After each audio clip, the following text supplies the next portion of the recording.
नमस्कार विद्यार्थी मित्रांनो. मी हेमंत दामोदर जुंबडे. अ, लोकमान्य टिळक महाविद्यालय वनी व शिक्षण प्रसारक मंडळ विद्यालय व कनिष्ठ महाविद्यालय वनी यांच्या वतीने ऑनलाईन क्लासेससाठी आपण आजच्या याच्यामध्ये प्रॉब्लेम्स पाहणार आहोत. जो साधारणतः 6वा पार्ट आहे, म्हणजे 6वा पिरियड आहे आपला. पहिल्या युनिटवरचे आपण प्रॉब्लेम्स पाहणार आहोत.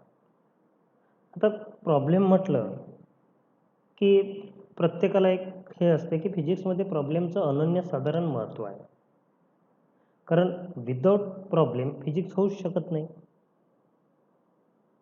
न्यूमेरिकल ज्याला म्हणतो आपण किंवा प्रॉब्लेम ज्याला म्हणतो, एक्झाम्पल ज्याला म्हणतो, ते कशासाठी असतात? तर आपण जे काही ज्ञान या फॉर्म्युल्याच्या माध्यमातून घेतलं किंवा जे काही टेक्निकल आपण शिकलो, त्याचा आपल्याला यूज करता येतो की नाही ते पाहण्यासाठी म्हणून आपल्याला प्रॉब्लेम असतो. मग एखादा प्रॉब्लेम दिलेला आहे, तो प्रॉब्लेम कसा हँडल करायचा ते आपल्यावर डिपेंड करते की आपण त्याची सुरुवात कशी केली. सुरुवातीला प्रॉब्लेम वाचत असताना प्रत्येक वेळेस एक गोष्ट लक्षात ठेवायची, कुठलाही प्रॉब्लेम असो त्याला केअरफुल्ली वाचा. वाचल्यानंतर त्यातून जे काही कॉन्स्टंट असतात, जे काही न्यूमेरिकल्स अंक दिसतात आपल्याला, ते अंक कशाचे आहे ते शोधा. आणि जनरली त्यांच्या शेवटी युनिट असते. युनिटवरून आपल्याला त्याचा सिम्बॉल्स काय असेल ते लक्षात येऊन जाते आणि मग आपल्याला आपला फॉर्म्युला टाकून त्याला सॉल्व्ह करायचं. प्रॉब्लेमला जर या पद्धतीने जर तुम्ही फेस केलं तर तुमचे प्रॉब्लेम जे आहेत ते चांगल्या पद्धतीने तयार होईल आणि तुम्ही इझिली प्रॉब्लेम सॉल्व्ह करू शकाल. पाहूया प्रॉब्लेम्स. Example first.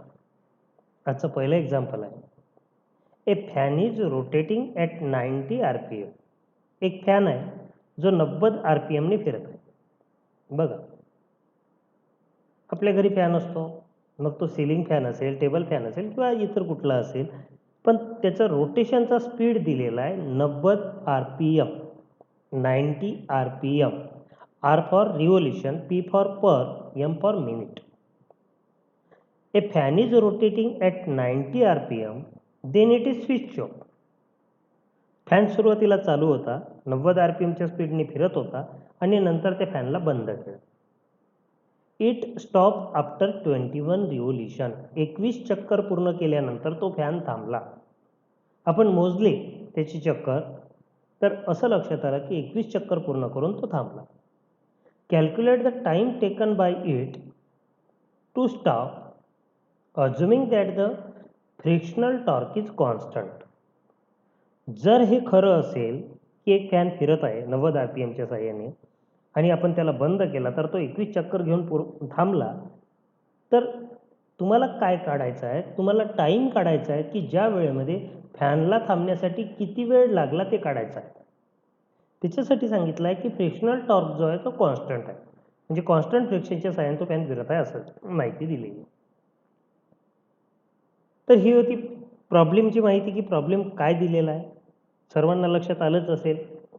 सरळ मराठीत सांगायचं झाल्यास एक फॅन आहे जो 90 RPMच्या साहाय्याने फिरत आहे, ज्याला बंद केल्यानंतर 21 रिव्होल्यूशन पूर्ण करून तो थांबतो. तर त्याला पूर्ण बंद व्हायला किती वेळ लागेल तो वेळ काढायचा आहे. बघा सोल्युशन काय दिसत आहे. N0 दिलेला आहे. N0 म्हणजे नंबर ऑफ रिव्होल्यूशन, ज्याला फ्रिक्वेन्सी म्हणतोय. तर फ्रिक्वेन्सी किती आहे? 90 RPM. 90 RPM म्हणजे मिनिटाला 90 चक्कर. मग सेकंदाला किती? 90 भागेला 60, 90 divided by 60 which is equal to 1.5 RPS, revolution per second.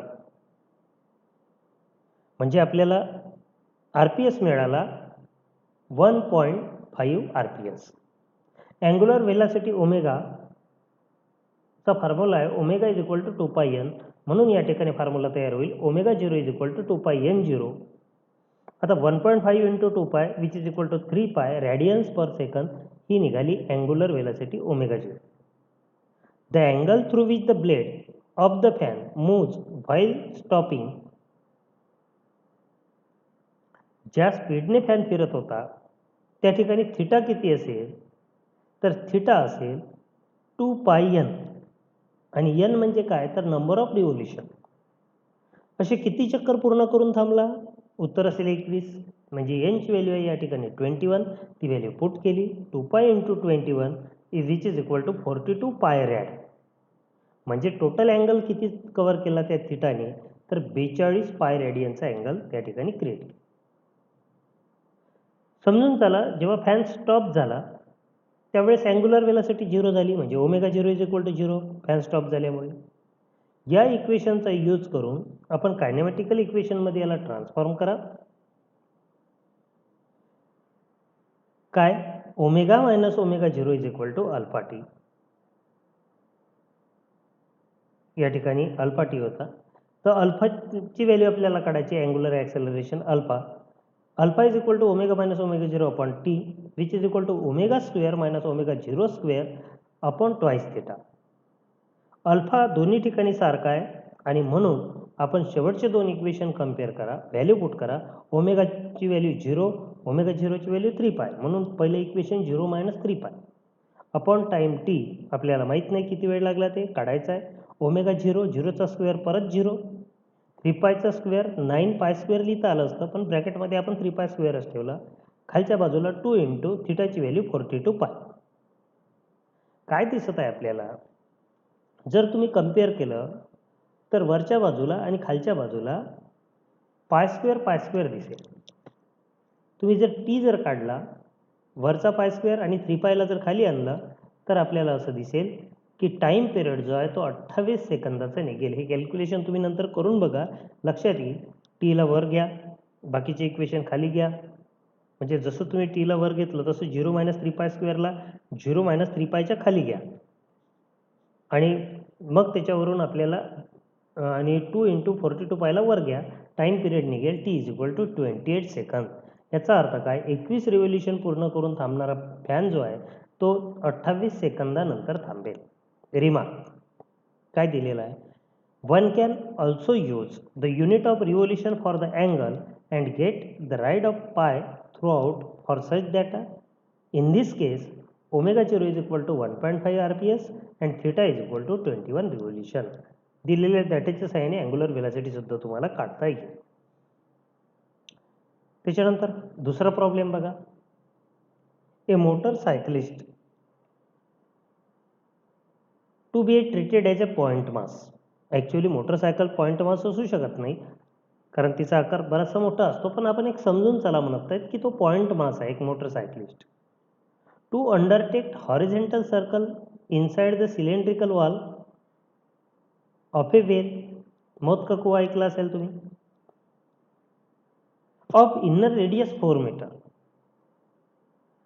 एक मौत का कुआ आहे ज्याची आतली रेडियस 4 मीटरची आहे, म्हणजे त्याचा डायमीटर 8 मीटरचा असेल. आणि एक मोटरसायकलिस्ट आहे जो त्यामध्ये गोल चक्कर लावत आहे. Coefficient of static friction between the tyres and the walls is 0.4. फ्रिक्शनची व्हॅल्यू दिलेली आहे FS. FS किंवा ज्याला म्यूएस म्हणतो आपण, म्यूएसची व्हॅल्यू 0.4 दिलेली आहे. Calculate the minimum speed and the frequency necessary to perform this stunt. तो मोटरसायकल रायडर जो आहे तो त्या मौत के कुआमध्ये मोटरसायकल चालवत असताना त्याला कमीत कमी किती स्पीडने मोटरसायकल चालवावी लागेल आणि एका सेकंदामध्ये किंवा एका मिनिटामध्ये त्याचे किती रिव्होल्युशन होईल ते आपल्याला काढायचं आहे. या ठिकाणी ग्रॅव्हिटीची व्हॅल्यू ही generally 9.8 metre per second square असते. त्याला तुम्ही 10 आहे असं अज्यूम करा, म्हणजे सॉल्व्ह करण्यासाठी तुम्हाला सोपं होईल असं या ठिकाणी दिलं. तुम्ही जर बघितलं असेल की आपण मौत का कुआ जो बघितला होता, वॉल ऑफ डेथ ज्याला म्हटलेला आहे, वेल ऑफ डेथ, त्या ठिकाणी आपण ही जी फॉर्म्युला होता तो तयार केला होता. Minimum velocity V minimum is equal to root RG upon mu s. V minimum is equal to root RG upon mu s. त्याच्यामध्ये R दिलेला आहे, रेडियस 4, ग्रॅव्हिटी 10 घ्या म्हणून सांगितलं 10 आणि स्टॅटिक फ्रिक्शन 0.4. आता याचं किती उत्तर येईल? सरळ सरळ हिशोब आहे. 0.4 आणि 4 यांच्यामध्ये 10चा भाग जातो, म्हणजे 0.41:10 वर लिहा. 10 × 10 100 होईल, म्हणजे √100 मिळेल आणि बाहेर निघाल्यावर ते असेल 10 metre per second. That is 10 metre second inverse. कमीत कमी एका सेकंदामध्ये त्याची जी काही मोटरसायकल असेल ती 10 मीटर जायला पाहिजे. ही कमीत कमी व्हेलॉसिटी असेल. मग आता फ्रिक्वेन्सी किती असेल? व्हेलॉसिटी माहीत आहे आणि सर्कम्फरन्स माहीत आहे आपल्याला. n minimum is equal to v minimum upon 2 pi r. 10 divided by 2 pi upon 4. पायची value आपण 3.14 ठेवू शकता. 3.142 किंवा 22/7 जरी ठेवली तरी चालेल. आणि जर सॉल्व्ह केलं तर आपल्याला निघेल 0.4 रिव्होल्यूशन पर सेकंद. एका सेकंदामध्ये तो 0.4 वेळा फिरतो. म्हणजेच काय, मिनिटामध्ये 24 वेळा तो फिरतो. या पद्धतीने त्याचे नंबर ऑफ फ्रिक्वेन्सी सुद्धा आपल्याला मिनिटामध्ये काढता. हा होता दुसरा प्रॉब्लेम. आजच्या याच्यामध्ये तिसरा प्रॉब्लेम आहे. Circular track of curvature 9.9 metre is bank at tan inverse 0.5. Coefficient of static friction between the track and the tire of vehicle is 0.2. Determine the speed limit with 10% margin. एक track आहे ज्याचा curvature दिलेला आहे. तो किती curve आहे तर 9.9. That is 9.9 metre. जवळपास 10 मीटरच्या याने कर्व केलेला आहे. अँगल ऑफ बँकिंग दिलेला आहे टॅन इनव्हर्स 0.5. स्टॅटिक फ्रिक्शन दिलेला आहे 0.2. 10% मार्जिन ठेवून स्पीड लिमिट काढा असं म्हटलेलं आहे. व्ही मिनिमम किती असेल, व्ही मॅक्झिमम किती असेल. व्ही मिनिममचा फॉर्म्युला आपल्याला दिसत आहे.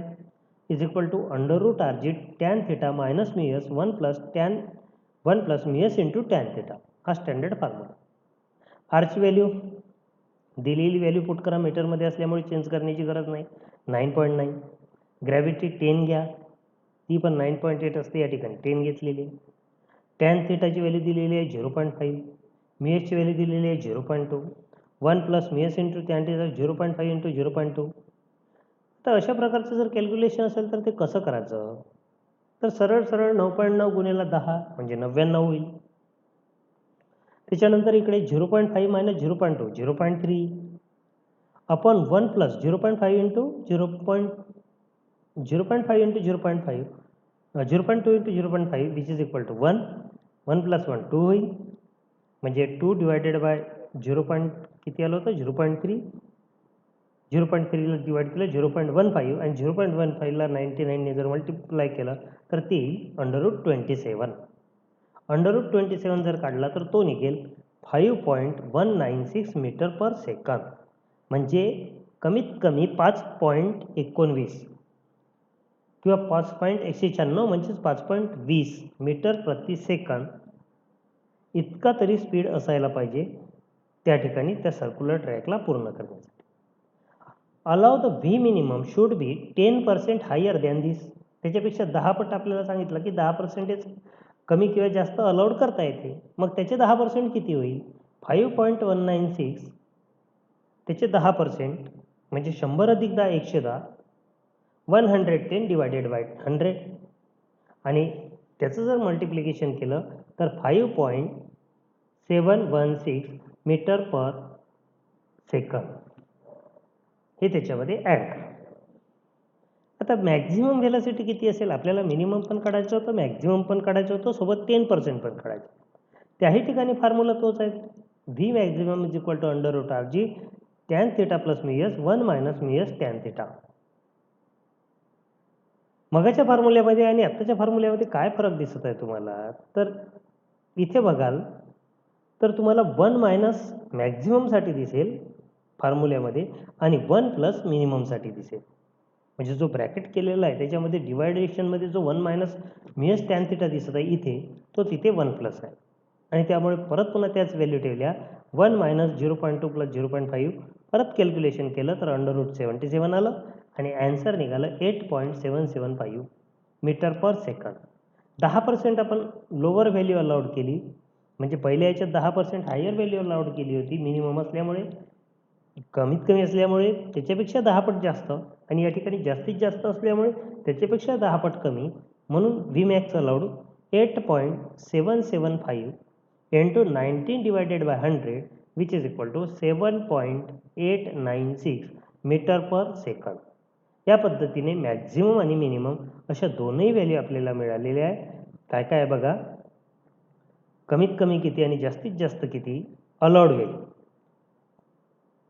व्ही मिनिमम अलाउड आहे 5.716 आणि व्ही मॅक्झिमम अलाउड आहे 7.896 मीटर पर सेकंद. त्याच्यानंतर पुढचा problem, a merry go round usually consist of a circular vertical pillar. तुम्ही बघितलं असेल मेरी गो राउंड, त्याच्यामध्ये लहान मुलं झोके घेतात, 2 किंवा 4च्या लाईनमध्ये असतात किंवा जास्त पण असू शकते. अशी काही गरज नाही की ते 2च असले पाहिजे, 4च असले पाहिजे, फक्त बॅलन्स असले पाहिजे. At the top of there are horizontal road within and rotate about the vertical axis. वरच्या बाजूने हॉरिझॉन्टल रॉड आहे आणि हॉरिझॉन्टल ॲक्सिसमध्ये ते फिरत आहे. व्हर्टिकल ॲक्सिसमध्ये रॉड लावलेले आहे आणि हॉरिझॉन्टल ॲक्सिसमध्ये फिरत आहे. At the end of this horizontal rod there is a vertical rod fitted like इलिव्ह जॉईंट. ज्या पद्धतीने डायग्राममध्ये दाखवले आहे ते जॉईंट केलेले आहे. At the lower end of the each vertical rod there is a horse on which the rider can sit. त्या प्रत्येक ठिकाणी हॉर्स लावलेला आहे ज्याच्यावर रायडरला बसता येईल. तुम्ही जर डायग्रामला जर बारकाईने बघितलं तर खालच्या बाजूला 2 घोड्याचे चित्र दिसत आहे. शेवटच्या टोकाला बघा म्हणजे लक्षात येईल. As merry go round is set into the rotation these vertical rods moves away from the axle by making the some angle with the vertical. जसा हा जोरजोराने फिरायला लागला मॅरी गो राऊंड, तसा ते जे घोडे आहे ते थोडेसे दूर जात आहे, एक अँगल तयार करते व्हर्टिकल सोबत. बघा डायग्राममध्ये काय काय दाखवलेलं आहे. हॉरिझॉन्टलची पोझिशन दाखवलेली आहे 2.1 मीटर, तिरपी पोझिशन दाखवलेली आहे 1.5 मीटर, अँगल जो आहे तो थिटा दाखवलेला आहे. त्यावरून प्रश्न काय विचारला आहे, the figure above shows the vertical section of a merry go round in which the initially vertical rods are inclined with the vertical 37 degree. During the rotation, calculate the frequency of revolution of the merry-go-round. तुम्हाला frequency काढायची आहे की frequency किती असेल. जर 37 डिग्रीचा angle असेल तर फ्रिक्वेन्सी किती असेल, जीची व्हॅल्यू दिलेली आहे आणि साइन 37 डिग्रीची व्हॅल्यू दिलेली आहे 0.6. Solution, length of horizontal rod दिलेली आहे, length of initially vertical rod 1.5 metre ती पण दिलेली आहे, थिटा दिलेला आहे 37 degree, radius of horizontal circular motion h+v into sine 70 which is approximately equal to 3 metre, जी 3 मीटरची रेडियस आहे असं आपल्याला म्हणतो. त्याच्यानंतर if T is the tension along the inclined road, t cos theta is equal to mg and t sin theta is equal to mr omega square is equal to 4 pi square mr n square tan theta is equal to 4 pi square r n square upon g. Therefore frequency n is equal to tan theta upon 4r. या ठिकाणी बाकीचे factor आहे ते cancel झालेले आणि आपल्याला formula मिळाला n is equal to root tan theta upon 4r. त्याच्यामध्ये जर आपण व्हॅल्यू पुट केली तर आपल्याला असं लक्षात येईल की which is equal to 1/4 revolution per second. म्हणजे तो एक चतुर्थांश 1/4 ज्याला म्हणतो तो रिव्होल्यूशन करत आहे. क्वार्टर सेकंद, जसं आपण हाफ सेकंद म्हणतो, अर्धा सेकंद म्हणतो, तसा तो क्वार्टर सेकंदमध्ये आपलं रिव्होल्यूशन करत आहे. एका सेकंदामध्ये क्वार्टर म्हणजे साधारणतः 4 सेकंदामध्ये एक राऊंड याचा पूर्ण होत आहे, जर जी पाय स्क्वेअरच्या बरोबरीत असेल तर. त्याच्यासाठी ते एक्झाम्पल होतं. परत एक एक्झाम्पल दिलं आहे. Semi vertical angle of a conical section of a funnel is 37 degree. एक फनेल घेतली ज्याचा कोनिकल अँगल आहे 37 degree. There is a small ball kept inside the funnel. त्या ठिकाणी एक छोटासा बॉल टाकला फनेलच्या आत. On rotating the funnel the maximum speed that the ball can have in the order to remain in the funnel is 2 meter per second. जास्तीत जास्त 2 metre प्रति सेकंदाच्या स्पीडने जर फिरला तरच तो बॉल त्या फनेलमध्ये राहू शकतो. Calculate the inner radius of the brim of the funnel. तर त्या फनेलच्या आतील बाजूची रेडियस किती असेल. Is there any limit upon the frequency of rotation. म्हणजे फ्रिक्वेन्सीची काही लिमिट असेल का रोटेशनसाठी ते पण विचारलेलं आहे. हाऊ मच इट इज, आणि जर असेल तर ती किती असेल ते पण विचारलेलं आहे. Is it lower or upper limit, ती कमीत कमी असेल की जास्तीत जास्त असेल ते पण विचारलं आहे. गिव्ह द लॉजिकल रेझोनन्स, आणि फक्त कमी आहे की जास्त आहे सांगायचं नाही आहे, तर तसं काय त्याचं पण उत्तर द्यायचं आहे. त्याच्यासाठी gravity G is equal to 10 metre per second square use करा. आणि साईन 37 डिग्रीसाठी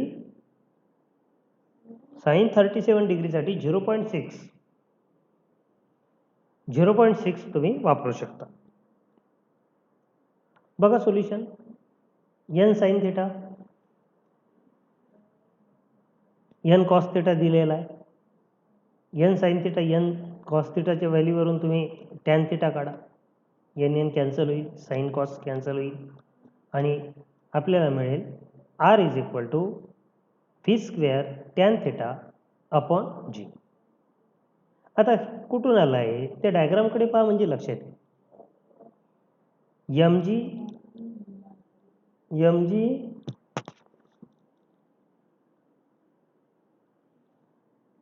एम जी आणि एन साइन थिटा हे एकमेकाला बॅलेन्स करतात. Centripetal force N cos theta तो सेंट्रिपिटल फोर्सला बॅलेन्स करतात, म्हणून ते बॅलेन्स इक्वेशन लिहिलेलं आहे. N sine theta is equal to M G, N cos theta is equal to M G square upon R. मग sine theta upon cos theta केलं तर आपल्याला इक्वेशन मिळालं R is equal to V square tan theta upon G. आणि त्याच्यावरून R maximum radius किती असू शकते, तर V square maximum tan theta upon G. आणि त्या व्हॅल्यू पुट केल्या तर ती निघाली 0.3 मीटर. आणि मग त्याच्यावरून फॉर्म्युला तयार केला, V is equal to 2πrn. त्या फॉर्म्युलेनुसार आपण पुढचं इक्वेशन सॉल्व्ह करणार. पण त्यापूर्वी काही माहिती दिलेली आहे बघा. If we go for the lower limit of the speed while rotating, मग वेलॉसिटी कमीत कमी किती असू शकते, तर ती 0 पर्यंत असू शकते, म्हणून v टेंड्स टू 0. मग रेडियस सुद्धा r tends to 0. But the frequency n is increases, hence the specific upper limit is not possible in the case of frequency. इथे सरळ सांगितलेलं आहे की वरची फ्रिक्वेन्सी मिळणार नाही. Thus the practical limit on the frequency of the rotation is the lower limit.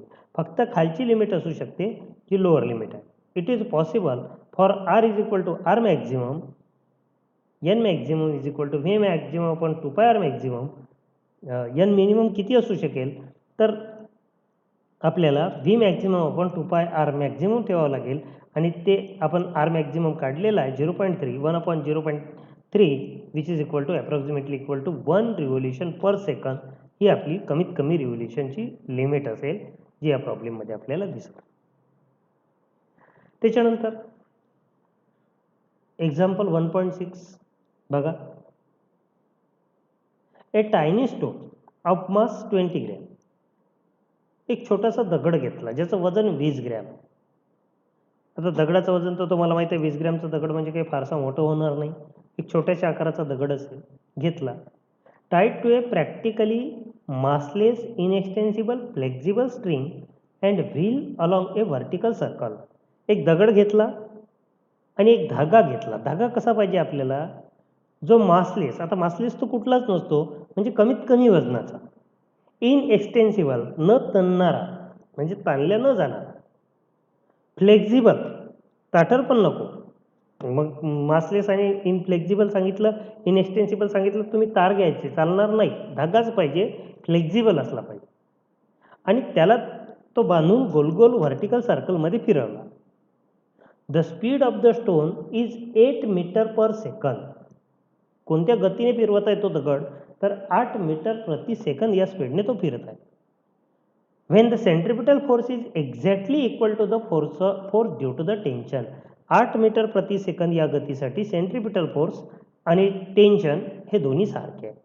Calculate the minimum and maximum kinetic energy of the stone during the entire circle. जर हे खरं असेल तर मिनिमम आणि मॅक्झिमम कायनेटिक एनर्जी किती असेल त्या दगडाची ते आपल्याला काढायचं. सुरुवात करूया. Let theta is equal to 0. समजून चला सुरुवातीचा अँगल 0 आहे.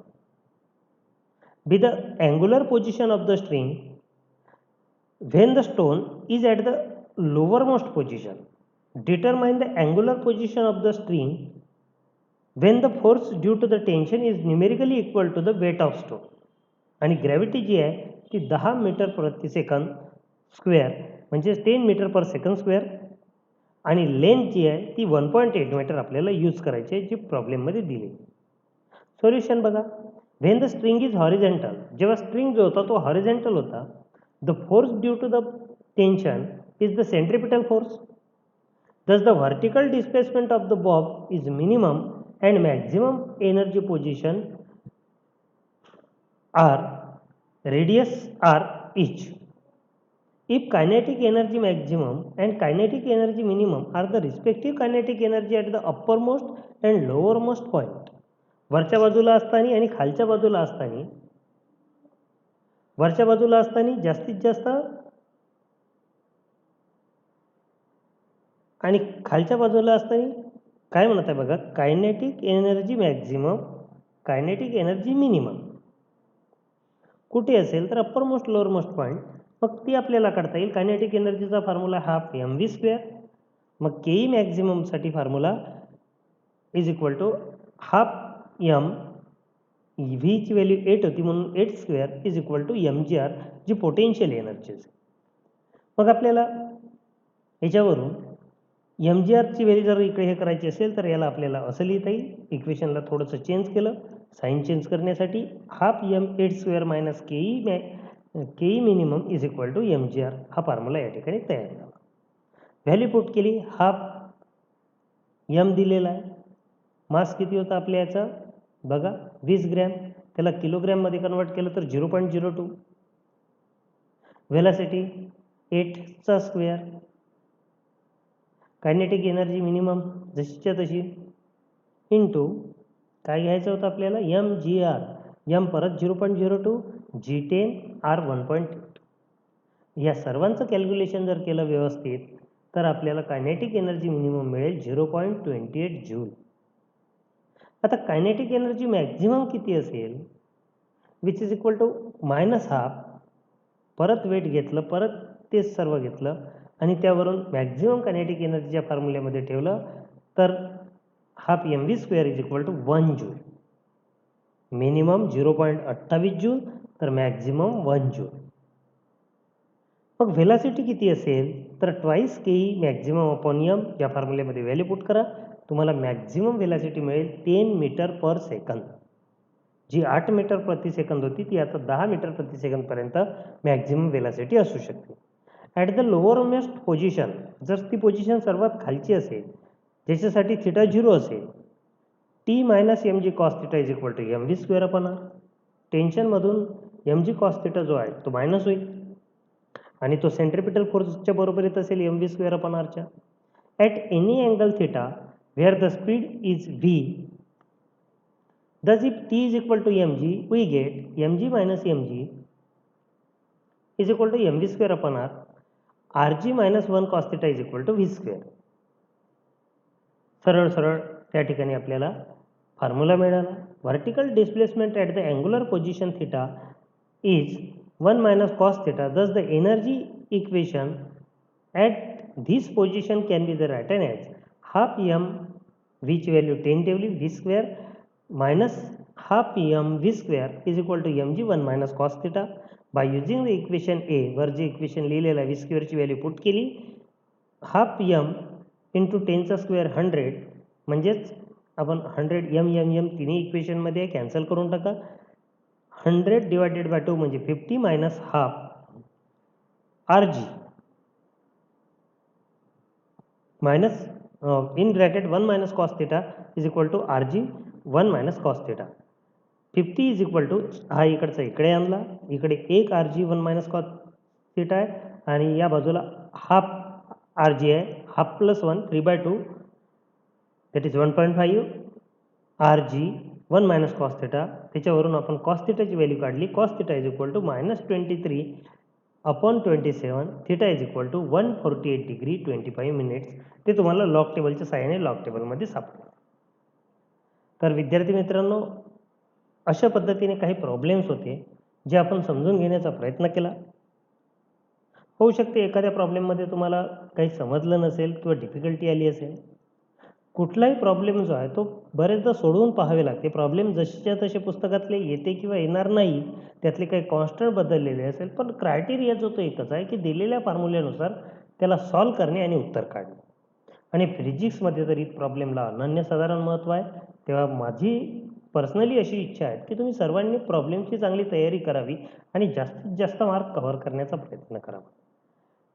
शिकवताना जर काही समजलं नाही किंवा कुठल्या टॉपिकविषयी जर अडचण असली, तर तुम्ही माझ्यासोबत डिस्कस करू शकता. त्यासाठी मी माझा WhatsApp नंबर पण दिलेला आहे.